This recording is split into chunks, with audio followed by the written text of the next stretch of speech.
अभी बकवास तो पता नहीं कब वापस आएंगे। सूफिया वगैरह तो अपने वादे पर एकदम कायम रहना, जैसे ही बकवास आए तो वैसे ही मुझे बता देना। सूफिया ने रस्तम को लेना के कमरे से बाहर आते देखकर उसे दरवाजे पर ही रुक गया था। वो नहीं चाहता था कि एडम के बाद अब सूफिया को भी स्पर्श हो, इसलिए वो सूफिया के कुछ पूछने से पहले ही बोल गया। तभी बकवास को यकीन दिलाने पड़ेगा कि अपन सारे को इस सब था फिश फिश की कोई खबर नहीं हुई को है। रस्तम जो लंका ढाने की कोशिश कर रहा है। सूफिया इसके चेहरे पर नजरें जमाए वाली फेज अंदाज में मुखातब हुई थी। तो इस कोई को ढूंढना रस्तम वो वादा कोई नहीं रहे। रस्तम बोले तो रस्तम शाह बकबास का सबसे काबिल एतबार बंदा, और अगर मेरे को लगा कि तू यहाँ बैठकर बकबास के कान भरने की कोशिश कर रही है तो रस्तम भूल जाएगा कि कोपन की बचपन वाली रहे। रस्तम ने इस कदर बेकदरी नहीं हो जो बकबास के को तुम्हारे खिलाफ उकसाओ, और तुम्हें क्या लगता बास हमारी सुनता होगा। सूफिया सवालिया अंदाज में मुखातब हुई। अगर बकबास मेरी बात सुनता होता तो मैं कब की तेरी प्रमोशन करवा चुकी होती। प्रमोशन खाक हुई थी। यहाँ पता नहीं कौन सारा तर करता हवा निकल गया, और यहाँ सबको मेरे पर ही शक हो रहा है। कैसे भूल जाते हैं सब के अपन आम नोंडा नहीं है, खास आदमी है। एकदम खास वाला भूलने की आदत शही तुमसे हुई होगी। सबको देख लो, मुझे तो हमेशा से ही याद हो। रस्तम में लगता तुम खुद मुझे भूल गए हो। वो शुक्र करते रस्तम के करीब हुई थी। सूफिया अपन क्या करे जब से तूने ये लॉन्डो टाइप बाल कटवाए हैं। अपन को कोई फैलन ही नहीं आती। तुझे पता ना रस्तम को लंबे लंबे बालों वाली नाजुक नाजुक कलियां पसंद है, जिनको रस्तम छुए तो उनकी सवीरी सवीरी आए और गर्म गर्म ससकियां निकले, और फिर रस्तम इनकी दिल से निकलती सस्त्रों में मजे वाली आंखें बदल दे। ये नाजुक कलियों को मसलने और लंबे बालों को खींचने का शौक भी तो तुम्हें इस वेला तक नहीं रहा। कुछ राज की बात बताओ, उस वेला को पहले रस्ता भी मिला था, और हमने सोचा कि ये कच्ची कली बकवास के भी सही है, और फिर वो को बोला था कि वो उस कच्ची कली को ले जाए। रस्तम ने असर हकीकत को सूफिया से भी छुपा, क्योंकि वो जानता था कि सूफिया की मदद से ही वो जब चाहे लेला तक पहुंच सकता है। तो हान कार दिल है, वो कोई कच्ची पक्की कली नहीं। सूफिया को रस्तम के मुंह से लेला की तारीफ सुनकर थोड़ी जेलसी हुई थी। क्रिकेट मैच ये क्या बना है। ना तजस्सुस से कबीर की तरफ नतूजा हुई थी, जो अपने प्लान में अभी तक कामयाब रहा था। माह के पास फाइवा को लंदन जाने का जब कोई रास्ता नहीं बचा तो वो दोबारा मदद मांगने कबीर के पास आ गई थी। देखो ये जो इंद्रीज है न, ये जितने भी बुरे हों, मगर इनमें एक खासियत है कि ये कभी भी अब बीवी के दरमियान कोई रुकावट नहीं डालते। बस ऐसी का फायदा छोटे मुल्कों के लोगों को होता है। फिलहाल ये पाकिस्तानियों को वीज़ा नहीं दे रहे, लगता ये किसी ऐसे पाकिस्तानी को वीज़ा जरूर देंगे जिसका लाइफ पार्टनर इंग्लैंड में हो। तो मैं यहाँ सिर्फ किसी काबिल एतबार शख्स को देकर इसकी बहन से शादी करवाई है। फिर अंग्रेज को भी तुम्हारी बहन को याद ले आएंगे, और एक दफ़ा यहाँ आने के बाद इस शख्स से अपनी बहन की तलाक ले लेना। I am series mister Kabir, ये क्या फजूल जोक मार गए हैं। तुम्हें ये जोक लग रहा है। वहाँ ये इनका कानून है कि मियाँ बीवी में से अगर कोई एक इंग्लैंड में हो तो दूसरा पार्टनर यहाँ रह सकता है। बरतानिया में 50 लोग क्रिकेट मैच से ही आते हैं। आपके पास बस निकाह के सबूत होने चाहिए। हम यहाँ किसी को नहीं जानते, कभी तो किसी पर भी एतबार कैसे कर सकते हैं, और वैसे भी किसी अनजान शख्स से निकाह के लिए फाइवा कभी नहीं मानेगी। तो मुनावना से किसी भी बात के लिए किसी दूसरे को फोर्स तब किया जा सकता है जब इंसान खुद इस पर मुतमन हो। जब मैं खुद ही मुतमन नहीं हो तो फाइमा को कैसे राजी करूं। वो मायूसी से चेहरा एक तरफ को फेर रही थी। ठीक है, अगर तुम मजीद एक साल डांसर बनकर रहना चाहती हो तो मैं तुम्हें मजबूर नहीं कर सकता। हमदर्दी के नाते मेरा काम तुम्हें सिर्फ रास्ता दिखाना था। इस पर चलने या ना चलने का फैसला तुम्हारा है। तभी नहायत चालाकी से अगली चाल चलते हुए जाम हिंदुओं को लगा गया था। वो जानता था कि क्रिकेट मैच के लिए माह की तलाश इस पर ही खत्म होगी। तभी की शाताना चालों से रमजान माह उसकी बात सुनकर गहरी सोच में पड़ गई थी। इसकी क्या गारंटी है कि यहाँ आने के बाद वो शख्स क्रिकेट के मुताबिक फाइवा को तलाक देगा। तब किसका ईमान बदल जाए। वे फाइवा को इतनी बड़ी मुश्किल में नहीं डाल सकती। माह किस दुनिया में हो तो मर्डस लंदन यहाँ शोहर अपनी बीवी को उसकी मर्जी के बगैर हाथ भी नहीं लगा सकता। हाथ लगाना यहाँ अगर बीवी चाहे तो शोहर अपने कमरे में भी आने से रोक सकती है। तलाक तो फिर बहुत बड़ी चीज़ है। अगर वो तलाक नहीं देगा तो कोर्ट 2 मिनट में तलाक दे देगी। माह को खामोश देखकर वो फिर बोल पड़ा, तुम्हें क्या लगता है माह कि यहाँ जो इतनी पाकिस्तानी लड़कियाँ हैं ये महंगे वीज़े लेकर इंग्लैंड आई है। इंडिया और पाकिस्तान से इंग्लैंड आने वाली 50 ख्वातीन यही रास्ता अख्तियार करती है। इसमें करना ही क्या होता है। अब इंग्लैंड अगर किसी को आसानी से वीज़ा देता है तो वो मिलता है सिर्फ स्टूडेंट्स को। अब ये औरतें क्या करती है, पाकिस्तान में बैठकर यूके की किसी यूनिवर्सिटी में एडमिशन लेती है, और फिर पाकिस्तान से एक अमीर लड़का ढूंढती है जिसको लंदन जाने का शौक हो। इससे पेपर मेल करती है और सीधा लंदन कहाँ कौन करता हो। ऐसे वो बेवफी से बोली, कौन नहीं करता ऐसे, जस्ट रीजन तुम एक मिडिल क्लास फैमिली की लड़की हो और तुम्हें यूरोप या लंदन जाकर पढ़ना है, वहाँ लाइफ एंजॉय करनी है, और तुम्हें एक ऐसा लड़का मिल जाए जिससे सिर्फ पेपर्स की हद तक रस्मी सा लगा करके तुम मुफ्त में लंदन जा सको, तो क्या तुम ऐसा नहीं करोगे? करूंगी मिस्टर कबीर, मगर क्या इस लड़के को पागल कुत्ते ने काटा है जो लाखों रुपए मेरी फीस देगा? महा मेडियन अब जिसके पास पैसा हो और उसे हर हाल में लंदन भी जाना हो, वो जरूर ऐसा करेगा, क्योंकि यहाँ आने का आसान रास्ता यही है। यार कबीर, क्यों मुझे उलझा रहे हो? मैं कहाँ से इतना काबिल एतबार लड़का ढूंढो और कहाँ ये सारी फॉर्मेलिटीज पूरी करो? मुझसे इतना इंतजार नहीं होता। वो सब पकड़ कर बैठ गई थी। ये काम हो सकता है। कबीर ने लोहा गर्म देखकर इस पर वार करने का फैसला कर लिया था। अगर तुम्हें ठीक लगे तो फाइवा का निकाह मेरे से करवा दो, मैं यहाँ से पाकिस्तान जाऊंगा और फाइवा को अपनी बीवी बनाकर यहाँ, क्योंकि वो मेरी लीगल वाइफ होगी, इसलिए उसे कोई नहीं रोकेगा और फिर यहाँ आकर मैं उसे तलाक दे दूंगा। नहीं यार, वो इस सब के लिए नहीं मानेगी। माँ को यह आइडिया अच्छा लगा था, मगर फिर भी वो हल्का से इनकार कर रही थी। मैं तो यही कर सकता हूँ, बाकी फैसला तो तुम लोगों को ही करना है। तुम अपने शोहर से बात करो, शहीद से ही कोई काबिल एतबार दोस्त मिल जाए, अगर न मिला तो मेरा ऑप्शन तो है। माँ इस बार खामोश रही थी। इस घर में ये लीला का 15वां दिन था। जब वो बिस्तर से बेदार हुई तो उसे अपने जिस्म में शदीद दर्द का एहसास हुआ था। मुसलसल तन्हाई उसे बीमार कर गई थी। इस घर में न तो कोई इससे बात करने के लिए था और न ही वो घर की दिल्ली से निकल सकती थी। इसे तो ये भी अंदाजा नहीं था कि एडम कब वापस आएगा, और वो आएगा भी या नहीं, और क्या वो वापस आने के बाद इस पर एतबार कर पाएगा भी, या उसे मौत के घाट उतार देगा।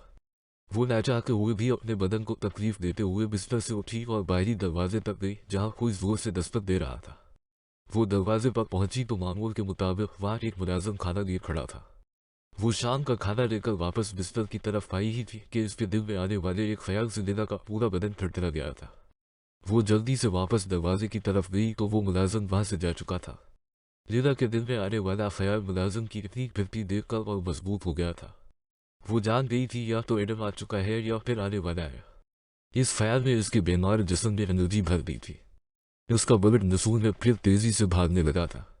वो जानती थी कि आज इसका यहाँ आखिरी दिन होने वाला है, या तो वो एडन के हाथों मार दी जाएगी या फिर वो एडन का एतबार जतने में कामयाब रहेगी। जो भी था, वो इन थका देने वाले 15 दिनों की मेहनत को बिल्कुल ज़ाया नहीं करना चाहती थी। लीला जानती थी कि अगर वो वाकई ही आ चुका है तो उसके पास इतना ही टाइम बाकी है जिसमें एक इंसान खाना खा सकता है। उसे पता था कि उसे अब क्या करना है, इसलिए वो जल्दी से वाशरूम में घुस गई और जिस्म पर कुछ पानी बहाने के बाद फौरी बाहर आ गई। वो एडन को बिल्कुल फ्रेश नजर आना चाहती थी। वो मुख्तलिफ तरीकों से जितनी भी इन्फॉर्मेशन इन 15 दिनों में इकट्ठी करके अपने कमरे में गई थी, आज इस सब इन्फॉर्मेशन को उसे किसी तरह अपने साथ ले जाने का इंतजाम करना था। न सिर्फ वो सारी इन्फॉर्मेशन ट्रांसफर करनी थी, बल्कि इन तमाम सबूतों को मिटाना भी था। इसने जल्दी से अपना सीने बंद खोला और इसी पुराने तरीके से सारा डेटा इस पर कॉपी करने लगी। जल्द ही नमूने तमाम जगह खत्म हो चुकी थी, मगर अभी कोड्स पर एक अखबार अभी भी इसके सामने था। हर लम्हे इसके दिल की धड़कन तेज से तेज होती जा रही थी। इसने जल्दी से उन कोड्स को अब अपने नाखूनों पर लिखना शुरू कर दिया। वो पहले से बनाए गए प्लान के मुताबिक अपने हाथों के तमाम नाखूनों पर लिख चुकी थी। फिर वो अपने पाँव के नाखूनों पर मतूजा हुई और कांपते हाथों के साथ तमाम कोड्स वहां लिखने लगी। इसे एक एक कोड लिखने के लिए बहुत मेहनत करनी पड़ रही थी, क्योंकि हर गुजरता लम्हा इसको हवास बाख्ता कर रहा था। तमाम नाखूनों पर कोड्स लिखने के बाद लीला ने तमाम नाखूनों पर नेल पॉलिश लगाई। अभी भी बहुत सा डेटा बाकी था, मगर वो इस सब डेटा को साथ ले जाने की प्लानिंग पहले से कर चुकी थी। वो नहीं जानती थी कि उसे यहाँ कितने दिन रहना है, इसलिए वो शुरू के तमाम दिनों में सिर्फ डेटा इकट्ठा करते रही थी। इसने इस तमाम डेटा को ट्रांसफर करने के लिए आखिरी दिन का इंतखाब किया था। नाखूनों के बाद अब अगला प्लान जूते का इस्तेमाल था।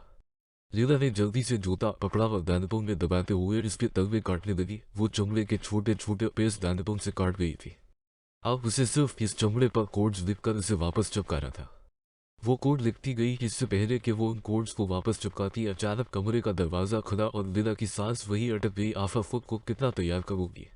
लीला एडन की आवाज़ सिर्फ एक आवाज़ नहीं बल्कि एक तीर था जो लीला की गर्दन में धंस चुका था। वो चमड़े के पेस अभी तक इसके हाथ में थे, वो सारे सबूत जिनको उसे छुपाना था, वो भी अभी इसके सामने थे और दरवाजे में इसकी मौत खड़ी थी। इतना तैयार करना चाहती हूँ कि मेरे दरवाजे पर आया मर्द वापस न लौटे। लीला ने हिम्मत करके जुमला कहा, हालांकि बदमाशी में इसका पूरा बदन कांप रहा था। वो जल्दी से कांपते हाथों के साथ अपने होंठों पर दस्तक लगाने लगी, जो हाथ कांपने की वजह से कई जगह से होंठों से फिरकर जल तक आ गई थी। एडम के कदम इसे अपनी तरफ आते सुनाई दिए। मुमकिन था कि एडम इसके टेबल के करीब पहुंचकर उसे रंगे हाथों पकड़ा लेता। वो अपने सीने बंद में उन टुकड़ों को फेंकती हुई अपनी नशस्त से खड़े होकर वापस एडम की तरफ बढ़ती, जो तकरीबन उसके करीब ही पहुंच आया। जब एडम की पहली नजर लीला से टकराई तो लीला को महसूस हुआ कि जैसे वो पकड़ी गई है। इसके चेहरे का रंग धूप में रखे कपड़े की मानंद पड़ गया था और उसके होंठों पर लगी ताज़ा लपस्तक खुश्क होने लगी थी। वो अपनी बेतरतीब होकर जोरों से धड़कती धड़कन को सुन पा रही थी। एडम ने एक हाथ बढ़ाकर लीला के चेहरे के बलकर वसत में रखा और फिर हाथ की हथेली को आहिस्ती से फेरते हुए नाक से होंठों तक लाया और फिर होंठों से नीचे जाते हुए उंगली की मदद से उसके नफ्से की सोफी को जल्द से साफ करने लगा। लीला ने एडम के हाथ की हथेली का गल सांसों की एक लंबी आरिफ।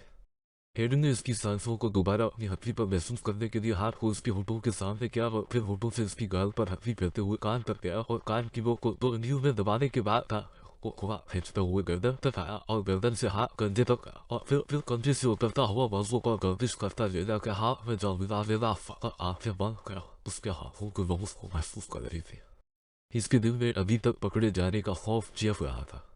लीला के अंदर की फाइमा खौफ, वहशत और लज्जत के बिना जले एहसासात से मूंग की तरह बदल रही थी। वो समझ नहीं पा रही थी कि ये मंजर यूं ही चलता रहे या खत्म हो जाए, वो अभी इसी वक्त मारी जाए या जिंदा रहे। लीला का सिर्फ दिल ही नहीं टांगें भी कांप रही थी। इसे अपनी गर्दन में एक सर्द हवा का झोंका महसूस हुआ, जो रीढ़ की हड्डी पर सफर करता हवा उसकी कमर तक गया और बुखार से तपते पूरे बदन में सर्दी की एक लहर फूल गया। उसका मशरकी लिबास उसके कांपते बदन का राज रखे हुआ था। जिस तरह कोई बहुत ज्यादा खुश तरफ अंदर से खोखला हो चुका होता है, वैसे ही उसकी टांगें भी खोखली हो गई थी। एडम के हाथ की अंगुलियों में हाथ दिए खड़ी वो लड़की किसी वक्त भी जमीन पर गिर सकती थी। मैं चाहता तुम इस शिद्दत से मुझे गले लगाओ कि साबित हो जाए कि अब भी किसी दूसरे इंसान पर एतबार किया जा सकता है। एडम की आवाज़ इस गिरते जिस्म को आखिरी सहारे जैसी महसूस हुई थी। वो दिल व दिमाग में मौजूद हर ख्याल को कहीं दफन करके इस जिस्म से झूल गई थी। शहीद, तुम्हें बहुत तेज बुखार हो रहा है। लीला एडम ने उसके कान के करीब सरगोशी की। शहीद नहीं, यकीनन लीला का लहजा खासा सर था। मेरी टांगों से जान निकल रही है और मेरी कमर अनकरीब टूटने वाली है। अगर वो टूट जाए तो मैं उम्मीद करती हूँ कि तुम इसे बखीरने नहीं दोगे। तुम्हारा बदन बखीरने के लिए नहीं बना, कुदरत ने तुम्हें बहुत शाइस्तगी से बूंदा है। सिर्फ इससे जड़ी हुई चीजें जब टूटती हैं तो उनके ज़रात बहुत दूर तक जाते हैं। तुम मेरे जिस्म में उतर कर मुझे जान पाओ तो तुम्हें मालूम हो मैं टूटने के कितने करीब हूँ। एडम के दोनों हाथ इसकी कमर पर थे। फिर दोनों लताफ से कमीज हटाने के बाद अंदर इसकी बेशती वंचों में गोदे गए। सराई बदन पर बल खाती रीढ़ की हड्डी तलक आई और फिर उनकी सुस्चाल रीढ़ की हड्डी में मौजूद सरसार को जस्ट करती चली गई। इसने अंगुलियां कमर पर ठहराई थी। जब लीला को महसूस हुआ कि वो आज इन इंद्रियों की जंग से उसकी जान लेने के इरादे से है। अगर तुम मुझे मारना चाहते हो तो खुदारा मुझे आसान मौत देना, मुझे कर पाना मत। मैं चाहती हूँ मेरी जान के एक झटके से निकल जाए और वो आखिरी झटका अभी बहुत दूर है। लीला, तुमने वादा क्या था? मुझे तकलीफ नहीं दोगे। कितनी जल्दी थक जाती हो तुम। मैं अपना सुकून खोने से डरती हूँ। जब सुकून छीन लिया जाता है तो जिंदगी अजीब हो जाती है। क्या तुम नहीं चाहती कि तुम्हारे इस बदन में दोबारा वो फूंक दी जाए? अगर तुम मेरे अंदर वो फूंकने की ताकत रखते हो तो फूंक दो। वो सब लहजे में बोली थी। मैं चाहता हूँ कि हम बिस्तर की चादर पर मोहब्बत से खूबसूरत नज़में लिखें और फिर उनको बार बार पढ़ें। और मैं चाहती हूँ कि तुम्हारी उंगलियां यही ठहराई रहे और ये वक्त भी वो से वही बिस्तर पर गया जहाँ दोनों ने अपने होंठों को एक दूसरे के लिए खोल दिया था। वो जासूस लड़की जिसका मकसद एडम को बहकाना था, वो खुद बह गई थी। यकीनन ये वो लीला नहीं थी जो एक जासूस थी।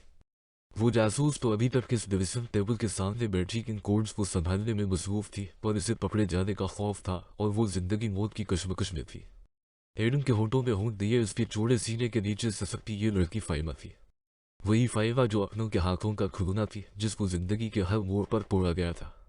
इसे न तो पकड़े जाने का खौफ था और न जिंदगी मौत की परवाह थी। वो एक नया जन्म दे रही थी जो वो पाकिस्तान में छोड़ रही थी। यूरोप में इसी रोग को दोबारा इस बदन में पवाया जा रहा था। उसे महसूस हो रहा था कि इसके बदन पर हरकत करती उंगलियां इसके टूट चुके बदन को मोहब्बत की चाशनी से बूंद रही है और उस बूंदे के बदन पर एडम के साफ होंठों का लमस उसे मजबूती दे रहा था।